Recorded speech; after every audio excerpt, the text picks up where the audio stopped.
Bienvenue au podcast de Progrès Canin par Stéphanie Gagnon.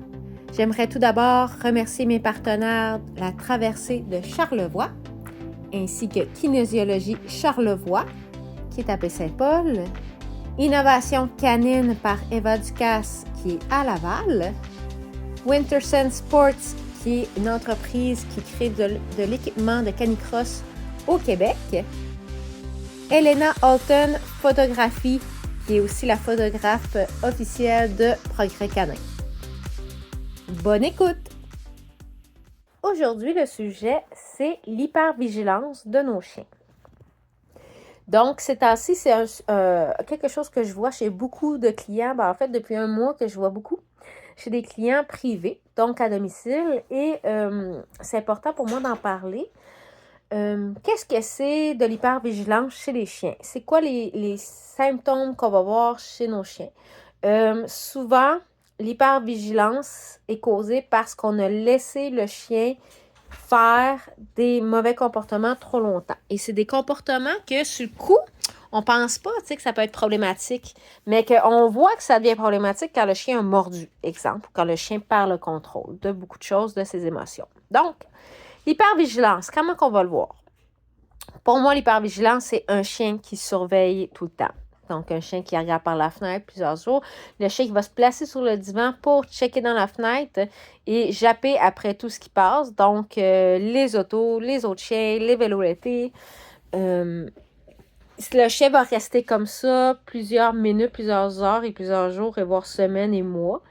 Et cette hypervigilance-là va amener un épuisement mental chez les chiens. Donc, ça, c'est un exemple. Un autre exemple qu'on va voir, c'est le chien qui laisse pas les gens, les invités bouger. Exemple, quelqu'un reçoit des gens dans la cour arrière, il fait un party de piscine, et à chaque fois qu'il y a quelqu'un qui sort ou de la piscine ou quoi que ce soit, le chien, souvent exemple, dans cet exemple-là, c'est un chien de berger, va faire le tour et va vouloir gérer les gens. Donc, il va faire le tour en rond des gens pour les gérer un peu comme il ferait avec des moutons. Les chiens peuvent faire ça aussi avec des gens qui viennent manger à l'intérieur de la maison. Dans le fond, le chien n'est pas capable de relaxer ou de se reposer, même s'il y a de la visite, même s'il y a des gens.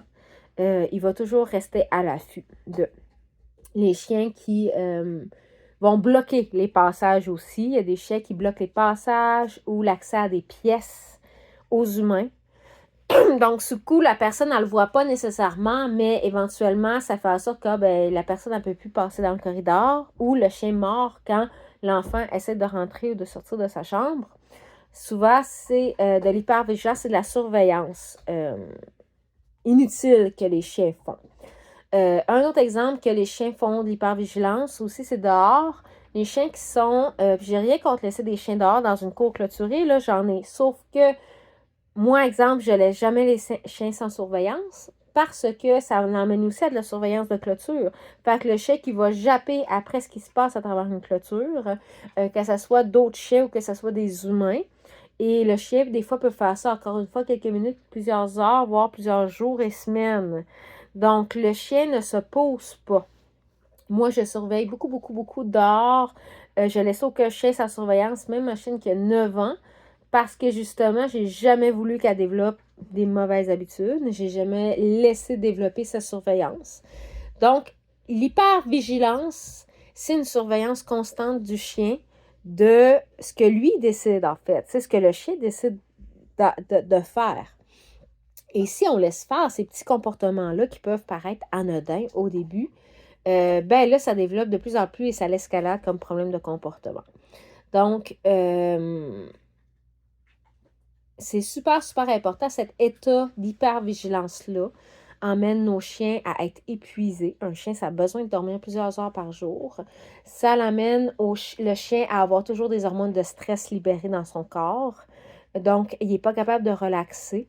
Et ça peut créer plein de problèmes, dont, exemple, la réactivité, des morsures au niveau des humains, du sautage, de l'hyperexcitation mal gérée. Donc, souvent, les chiens... et comment qu'on fait pour empêcher cette hypervigilance-là? Ben, idéalement, on la laisse pas se développer. Donc, idéalement, l'encadrement dans la maison et même dehors est primordial d'un chien. Donc, si, exemple, moi, mon chien, il y a 1 an et demi, il a toujours été en cage quand les gens rentrent dans la maison, ben, il n'a jamais appris à sauter sur les gens ou à japper à la porte quand les gens arrivent. Il n'a pas appris ça parce qu'il n'a pas été mis dans cette situation-là.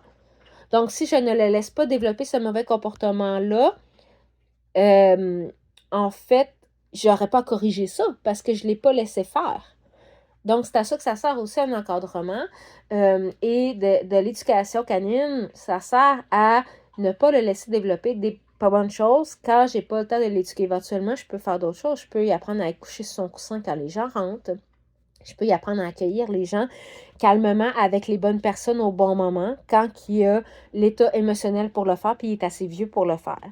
Et ensuite, je peux pousser l'entraînement comme je veux, mais en ne laissant pas mon chien, exemple, japper après tout ce qui bouge à travers la fenêtre, ben ça lui permet de se reposer. Et exemple, ça ne lui permet pas de développer de la réactivité lorsqu'il marche en laisse parce que quand j'arrive pour l'entraîner ou le marcher en laisse, il est reposé. L'hypervigilance que je vois aussi, souvent, c'est quand je marche dans la rue puis que les gens sont partis travailler, mais que le chien jappe à travers la fenêtre parce que moi, je marche dans la rue, avec ou pas de chien. Donc, les chiens vont japper pendant 8 heures de temps, constamment, à travers les fenêtres, les portes. Et après ça, la personne, quand elle a fini de travailler, elle pense que son chien s'est reposé. Mais en réalité, le chien, il s'est craqué toute la journée, a jappé à travers la fenêtre, il était en hypervigilance. Puis après ça, on va le marcher au pied. Ou on essaie d'aller le marcher, ben le chien n'est pas reposé, il est épuisé. Mentalement, il n'est plus capable. Puis après ça, on lui demande un exercice, puis là, il va continuer à faire la même chose dehors, c'est-à-dire il va japper à travers les stimuli quand il marche en laisse ou il va tirer en laisse parce qu'il n'est juste pas dans un bon état mental pour marcher en laisse, pour être connecté avec son humain. Il est plus capable. Fait que c'est un peu comme, l'hypervigilance pour moi, c'est un peu comme si on a travaillé comme agence de sécurité. Si, exemple, on regarde des personnes qui ont été dans l'armée ou policiers, c'est un état d'esprit qu'on demande de toujours surveiller, toujours vigilance. Pensez-y 2 minutes, là, chez les humains, qu'est-ce que ça fait? Ben, ça apporte un stress important et ça apporte que le corps est toujours sur le qui-vive, il est toujours sur la défensive. Ça apporte toujours des hormones de stress qui fait en sorte que la personne elle peut manquer de sommeil éventuellement, est toujours dans un état de surveillance constante et c'est pas sain d'avoir un état physique ni mental comme ça. Ce n'est pas santé. Et c'est ça qu'à long terme, ça l'apporte chez nos chiens. Ça l'apporte un stress mental, ça l'apporte de l'anxiété généralisée, ça l'apporte un chien qui n'est jamais capable de se poser. Donc, c'est plusieurs petites choses qui font qu'à long terme, on voit quelque chose de gros, comme exemple une morsure sur un humain, mais ça s'est accumulé sur plusieurs semaines et plusieurs mois, cette hypervigilance-là. Donc, c'est quelque chose qu'on sous-estime souvent en tant qu'humain. Comment que mon chien se comporte ou se gère en liberté. On voudrait, nous, en tant qu'humains, que le chien soit en liberté le plus vite possible. On dirait qu'on a comme une fierté de dire, moi, mon chien, là, j'ai pas eu besoin de cage, j'ai pas eu besoin de l'encadrer, là, puis écoute, ça va bien. Sauf qu'en même temps, en général, ça va pas si bien que ça, parce que 90% du temps, vous m'appelez moi, ou un éducateur canin pour vous aider.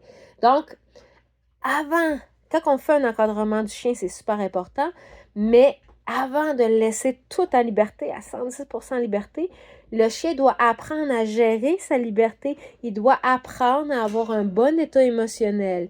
Il doit apprendre à ne pas être stressé quand vous quittez la maison. Il doit apprendre à ne pas faire de la surveillance quand vous quittez la maison.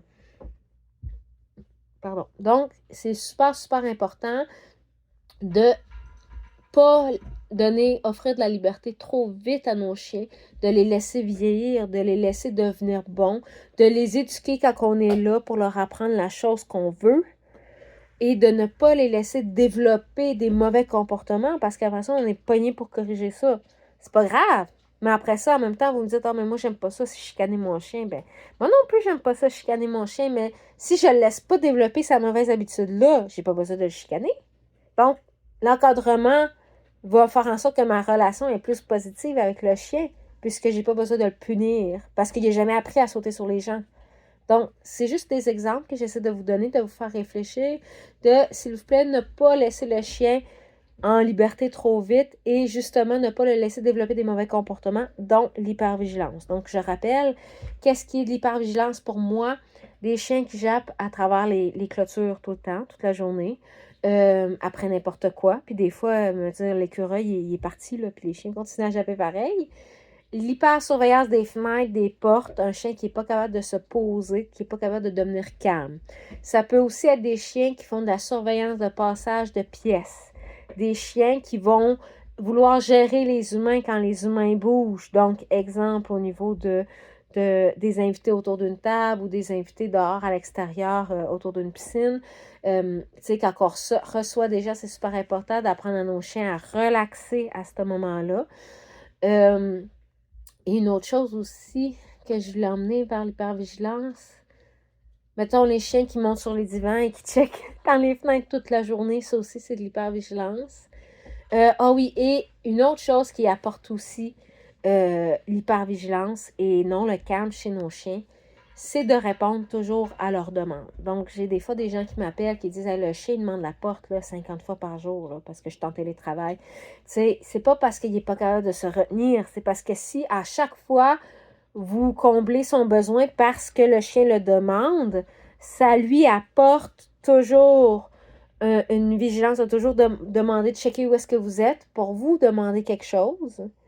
Et vous s'en rendre compte, vous récompensez son comportement en sortant dehors à chaque fois qu'il le demande ou en vous levant le matin quand il le demande.